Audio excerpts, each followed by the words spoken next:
Assalamualaikum warahmatullahi wabarakatuh. Perkenalkan, nama saya Andi Emirwati. Di sini saya akan menjelaskan materi saya, yaitu logika fuzzi, yang dimana ini merupakan tugas mata kuliah saya, yaitu komputasi cerdas. Langsung saja ke pengenalan logika fuzzi, di mana logika fuzzi diperkenalkan pertama kali pada tahun 1965 oleh Profesor Ludwig Askerzadeh, seorang peneliti di Universitas California di Berkeley dalam bidang ilmu komputer. Profesor Zadeh beranggapan logika benar salah tidak dapat mewakili setiap pemikiran manusia. Kemudian dikembangkanlah logika fuzzi yang dapat mempresentasikan setiap keadaan atau mewakili pemikiran manusia. Perbedaan antara logika tegas dan logika fuzzi terletak pada keanggotaan elemen dalam suatu himpunan. Jika dalam logika tegas suatu elemen mempunyai dua pilihan, yaitu terdapat dalam himpunan atau bernilai 1 yang berarti benar, dan tidak pada himpunan atau bernilai 0 yang berarti salah. Sedangkan dalam logika fuzzi keanggotaan elemen berada di interval 0 sampai 1.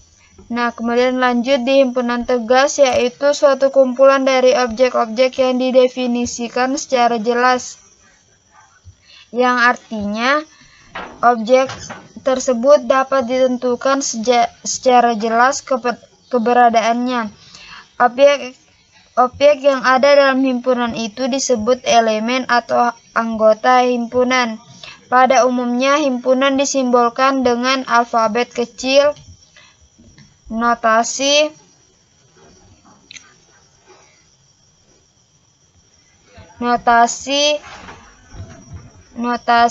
A bukan fungsi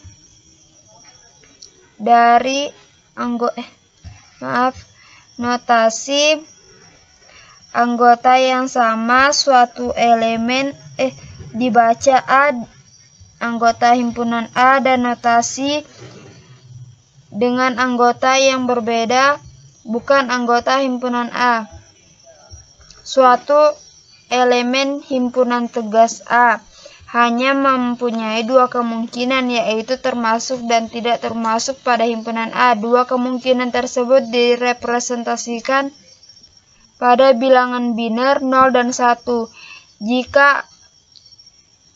Jika beranggotakan yang sama, maka elemen tersebut bernilai 0. Jika memiliki anggota yang berbeda, maka elemen tersebut bernilai 0.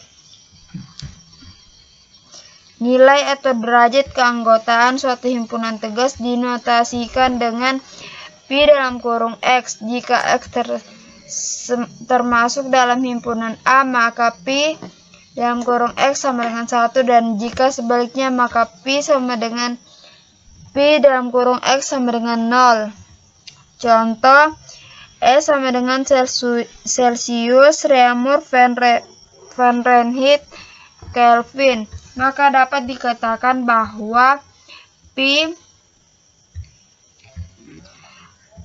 dalam kurung Reaumur sama dengan 1 karena Reaumur memiliki anggota S, dan pi dalam kurung Kelvin sama dengan 1 karena Kelvin memiliki anggota S, dan pi dalam kurung suhu sama dengan 0 karena suhu tidak memiliki anggota S. Lanjut, himpunan fuzzi merupakan perkembangan dari himpunan tegas. Himpunan tegas adalah himpunan yang nilai keanggotaan dari elemennya hanya mempunyai dua kemungkinan derajat, yaitu pi anggota X sama dengan 1 jika X memiliki anggota A, dan 0 jika X tidak memiliki anggota A. Dengan adalah fungsi karakteristik dari himpunan, sedangkan pada himpunan fuzzi dari derajat keanggotaan untuk setiap elemen terletak pada interval 0 sampai 1. Lanjut, nah bisa dibaca fungsi keanggotaan merupakan fungsi yang memetakan elemen suatu himpunan ke nilai keanggotaan pada interval 0 sampai 1. Fungsi keanggotaan yang membedakan himpunan fuzi dengan himpunan tegas. Fungsi keanggotaan dapat direpresentasikan dengan berbagai cara, namun yang paling umum dan banyak dipakai dalam sistem yang dibuat berdasarkan logika fuzi itu yaitu representasi secara analitik, dan pemodelan yang tepat dibutuhkan karena model fuzi sensitif terhadap jenis pendeskripsian himpunan fuzi. Terdapat berbagai jenis pendeskripsian himpunan fuzi, namun fungsi keanggotaan yang digunakan pada penelitian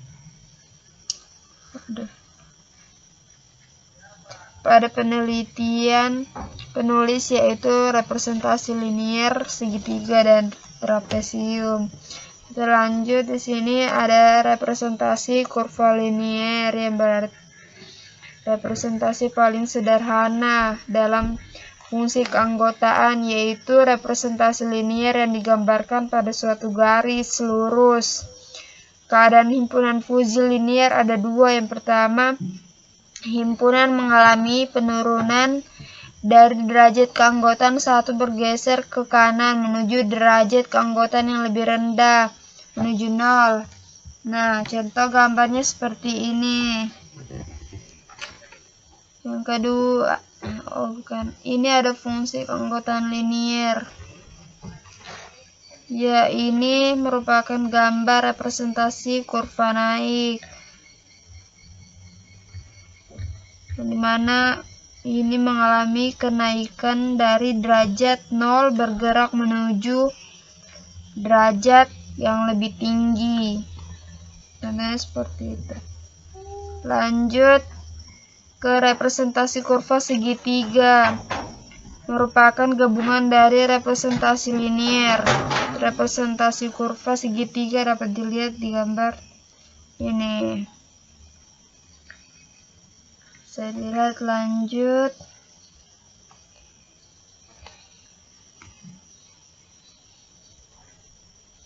Nah, ini representasi kurva trapesium. Bisa dilihat.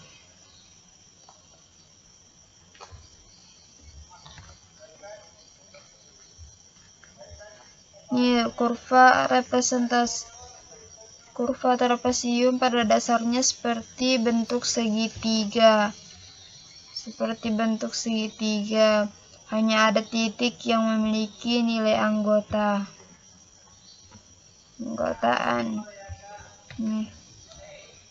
Lanjut, operasi pada himpunan fuzi. Operasi dasar pada himpunan fuzi itu ada 3. Yang pertama ada komplemen, gabungan, dan irisan. Nah, pertama dasar komplemen, di mana diberikan himpunan fuzi A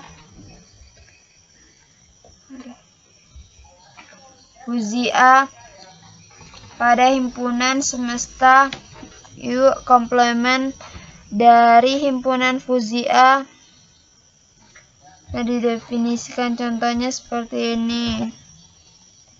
Lanjut, operasi dasar gabungan bisa dilihat. Lanjut, operasi dasar gabungan bisa disimbolkan dengan atau tulisan OR, sedangkan operasi dasar irisan bisa disimbolkan dengan atau tulisan N seperti ini.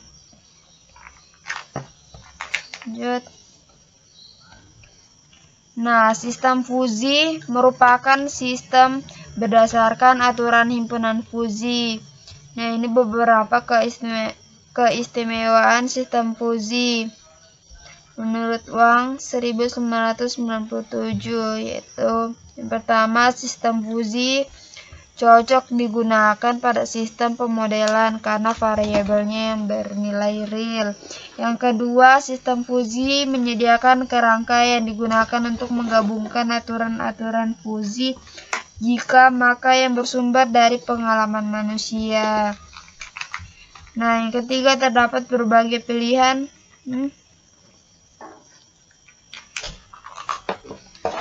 dalam menentukan Fuzzy-Fear dan Diffusivier, sehingga dapat diperoleh sistem Fuzzy yang paling sesuai dengan model.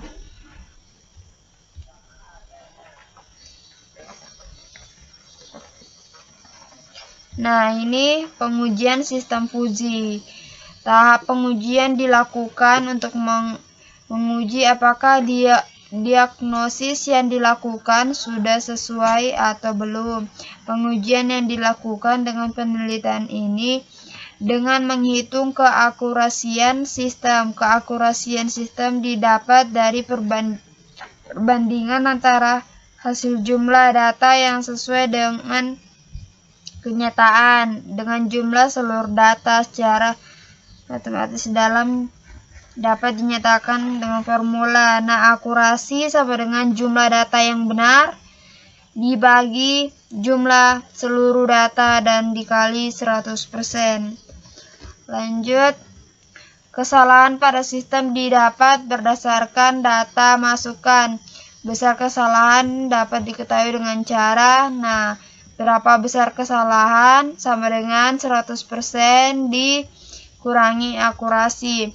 Sistem Fuzzy dengan tingkat keakurasian yang tinggi dianggap mampu mewakili diagnosis suatu permasalahan. Dalam hal ini, sistem Fuzzy tersebut untuk diagnosis campuran bahan bakar pada udara pada mobil F-15. Good. Lanjut. Nah, selesai. Ini merupakan daftar pustaka. Nah, materi ini saya ambil dari sini. Bisa dicek http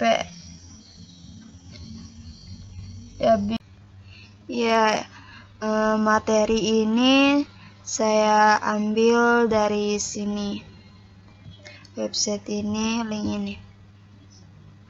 Nah, itu tadi penjelasan dari saya. Kurang dan lebihnya mohon dimaafkan. Wabillahi taufik wal hidayah. Wassalamualaikum warahmatullahi wabarakatuh.